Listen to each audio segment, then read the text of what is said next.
بسم اللہ الرحمن الرحیم۔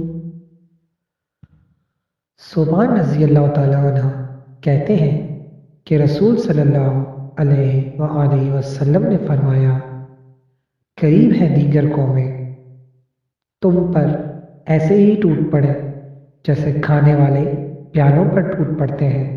تو ایک کہنے والے نے کہا، کیا ہم اس وقت تعداد میں کم ہوں گے؟ آپ صلی اللہ علیہ وآلہ وسلم نے فرمایا، نہیں بلکہ تم اس وقت بہت ہوگے، لیکن تم سیلاب کی جھاگ کی مانند ہوگے۔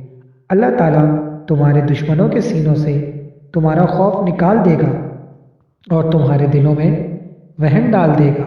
تو ایک کہنے والے نے کہا، اللہ کے رسول، وہن کیا چیز ہے؟ آپ صلی اللہ علیہ وسلم نے فرمایا، یہ دنیا کی محبت اور موت کا ڈر ہے۔